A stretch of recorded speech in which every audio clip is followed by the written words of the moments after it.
बच्चों, हम कक्षा 12वीं में भारत का विभाजन पढ़ रहे हैं, जिसके अंतर्गत हमने पिछले उसमें देखा था कि भारत के विभाजन के कारण देश में कौन कौन सी परिस्थितियां उत्पन्न हुई थी और वो सारी चीज़ें जो उस समय जो स्थितियां उत्पन्न हुई थी उसका अध्ययन हम कर रहे हैं कि परिस्थितियां उस समय कैसी थी और लोग कैसा अनुभव कर रहे थे। तो विभाजन का एक मुख्य कारण जो था, जैसे आप देख रहे हैं कि विभाजन का एक संभावित विकल्प था कैबिनेट मिशन की योजना। उस समय जो था मुस्लिम लीग की मांगों का अध्ययन करने पर, जैसे कि हमने पिछले उसमें बताया था कि मुस्लिम लीग की कुछ मांगे थी, जिसको कि एक राजनीतिक रूपरेखा के रूप में ब्रिटिश सरकार 3 सदस्यीय कैबिनेट मिशन को भारत भेजा था। लेकिन ढीले ढाले त्रिस्तरीय महासंघ का जो प्रस्ताव उस समय रखा गया था, वहाँ पर भारत को एकीकृत रखने या रहने वाला था या नहीं, इस तरह से केंद्रीय सरकार जो थी वह काफ़ी कमज़ोर होती चली गई थी। इसके अंतर्गत विदेश, रक्षा और संचार का जो दायित्व था वह भी उसमें शामिल किया गया था। लेकिन इसमें जो कैबिनेट मिशन की योजना जो स्वीकार कर ली गई थी उसमें समझौता देर तक नहीं चल पाया, क्योंकि कैबिनेट मिशन के अंतर्गत जो प्रस्ताव को लीग और कांग्रेस दोनों ने ही अस्वीकार कर दिया था। कैबिनेट मिशन के जो प्रस्ताव थे उसको जो मुस्लिम लीग था उसने और कांग्रेस ने उसको अस्वीकार कर दिया था।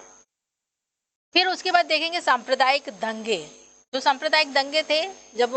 विभाजन हुआ तो उस समय सांप्रदायिक दंगे बहुत तेजी से हुए, जिसमें कि हिंदू और मुस्लिम दोनों ही एक दूसरे के कट्टर दुश्मन हो गए थे, जिसमें एक दूसरे को नुकसान पहुंचाने की कोशिश कर रहे थे। उसमें भाईचारा, नाते, रिश्तेदार ये सारे ही एक तरह से पूरे समाप्त ही हो गया था। जो पड़ोसी का धर्म था, जो एक रिश्तेदार का धर्म था, एक दोस्त का धर्म था, वह भी सारा चीज़ें खत्म हो गया था। तो इस तरह से प्रत्यक्ष संघर्ष जो उस समय निर्णय जो था वो कर लिया गया था और 16 अगस्त 1946 को प्रत्यक्ष रूप से एक कार्रवाई दिवस के रूप में मनाने का लीग ने एक ऐलान कर दिया था, जिसमें कि इसी दिन कलकत्ता में भी दंगा भड़क उठा था और जो बंगाल, बिहार, पंजाब, संयुक्त प्रांत ये जो थे यहाँ पर भी भयंकर रूप से ये जो दंगा जो है वह भड़क चुका था, क्योंकि जो भारत में जो रह रहे थे वहाँ पर पूर्ण रूप से हिंदूवादी राष्ट्र बनाने का प्रयास किया जा रहा था, जिसके कारण कि गांधी जी देख तो उससे खुश नहीं थे। पंजाब में एक ऐसी स्थिति आई थी कि वहाँ पर भी एक भी मुसलमान देखने को नहीं मिल रहे थे। जब वहाँ पर बैठक हुई, वहाँ पर जब गांधी जी ने वहाँ पर भाषण को संबोधित करने गए, तो वहाँ जब उन्होंने देखा तो वो बहुत दुखी हुए कि जब चांदनी चौक में जो भाषण हुआ वहाँ पर एक भी मुस्लिम जो था वह एकत्रित नहीं हुआ था। फिर यहाँ पर देखेंगे कांग्रेसी नेता के जो भारत के सशक्त बनाने की इच्छा थी। जो कांग्रेसी नेता थे वे भलीभांति समझ आने लगा था कि जो स्वतंत्र प्राप्ति के बाद जो लीग सरकार है प्रत्येक कार्य में जो गतिरोध उत्पन्न करेगी, मतलब वह देश को विकास करने में हमेशा ही वह में सहयोग नहीं करेगी, साथ ही साथ वह विनाश की ओर और अग्रसर होगा। इस तरह से वह दुर्बल होता जाएगा, यह भी उन्हें मालूम था। और साथ ही साथ इससे ये हुआ कि कांग्रेस ने भी विभाजन को स्वीकार करना ही उपयुक्त समझा, क्योंकि दोनों ही जब मुस्लिम और हिंदू जब दोनों ही एक दूसरे की विरोधी होकर खड़े हो जाएंगे तो देश का विकास करना जो है वह संभव नहीं होगा। फिर माउंटबेटन का प्रभाव, जो माउंटबेटन जो वायसराय आए थे वह कार्यभार संभालते ही कांग्रेस लीग और जो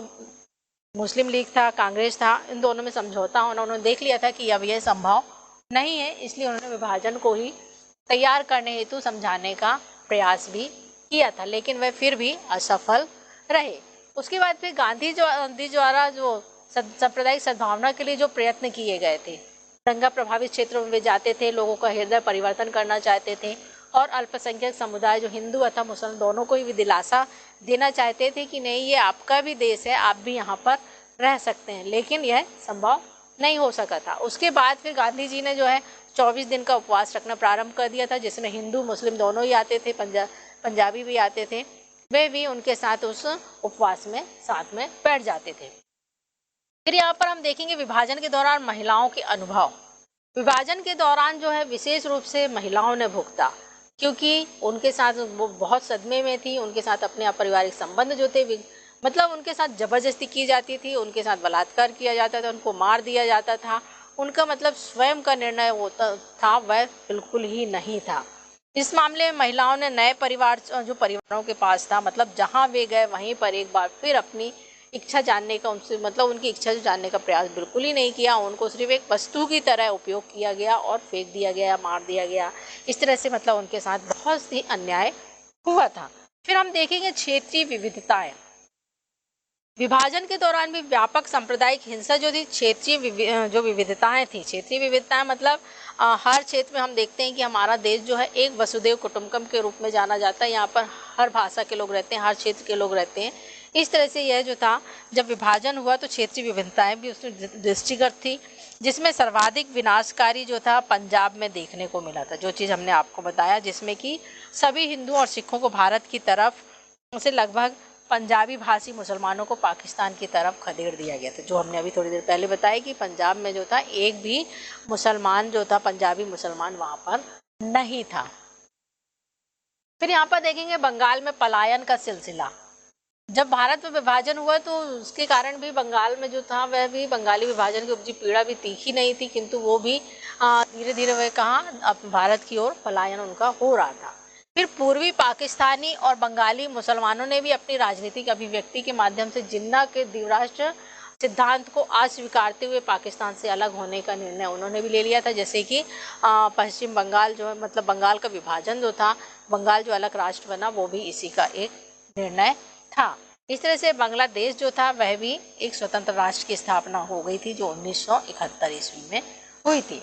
फिर इसके बाद देखेंगे विभाजन के दौरान जो सहायता के प्रयास, जब विभाजन हुए तो उसके बाद भी बहुत से लोग ऐसे थे मानवता के नाते लोगों की मदद कर रहे थे। वो यह नहीं देख रहे थे कि वह हिंदू है या मुसलमान है या क्या है, वह फिर भी एक दूसरे की मानवता के नाते, या जैसे डॉक्टर, जैसे यहाँ पर दिया हुआ है सरदार सुखदेव सिंह, ये डॉक्टर थे, एक चिकित्सक थे जो कि धर्मपुर में तैनात थे, लेकिन असंख्य प्रवासी मुसलमानों, सिखों, हिंदुओं को आश्रय व सुरक्षा भी इन्होंने प्रदान किया, उनको पूरी तरह से सहयोग प्रदान किया, उनके चिकित्सा सुविधाएं दी। इस तरह से वे उनकी मदद कर रहे थे। और लोग भी थे इसके साथ साथ, ये तो सिर्फ उदाहरण के तौर पे, और लोग भी थे, वे भी मुस्लिम भाइयों को, सिखों भाइयों को, हिंदुओं को, मतलब एक दूसरे को आश्रय वे प्रदान कर रहे थे। फिर मौखिक साक्ष्य और इतिहास, कुछ घटनाएं जो घटती हैं वह हम मौखिक वृत्तांतों से सुनते हैं, जैसे बुजुर्गों के मुख से हम उनके संस्मरण सुनते हैं, कुछ की डायरियां होती हैं जिससे हमको मिलता है संस्मरण, जो लिखित रूप में मिल जाते हैं। लेकिन मौखिक वृत्तांत जो होते हैं, कई बार जो बुजुर्ग होते हैं, जो स्वतंत्रता सेनानी होते हैं, वे कहानी के तौर पे हमें मौखिक रूप में बताते हैं कि उस समय उन्होंने क्या क्या देखा, कैसा पीड़ा उन्हें सही, और किस तरह से वे वहाँ पर उनकी विभाजन की पीड़ा थी, वह किस तरह से उसको चुनौतीपूर्ण था और वह किस तरह से उससे बचे। ये सारी जानकारियाँ जो एक सटीक नहीं मानते हैं लोग, लेकिन कई बार जो अनुभव होते हैं वो हम जब बताते हैं तो वो बातों को हम कहानी के तौर पर उसको सुनते हैं। फिर हम यहाँ देखेंगे कुछ गृह कार्य हैं आप लोग के लिए। 1940 में ईस्ट इंडिया के प्रस्ताव के जरिए मुस्लिम लीग ने क्या मांग की, भारत विभाजन के लिए उत्तरी कारणों की विवेचना कीजिए, कैबिनेट मिशन भारत क्यों भेजा गया था, इसकी योजना प्रमुख सिफारिशों पर क्या प्रकाश था, वह डालिए। फिर बंटवारे के समय महिलाओं के क्या अनुभव रहे, मौखिक इतिहास के फायदे या नुकसानों की पड़ताल कीजिए, और मौखिक इतिहास की पद्धतियों में विभाजन के बारे में हमारी समझ को किस तरह से विस्तार मिलता है, यह आप लोग को ये प्रश्नों के उत्तर लिखने हैं।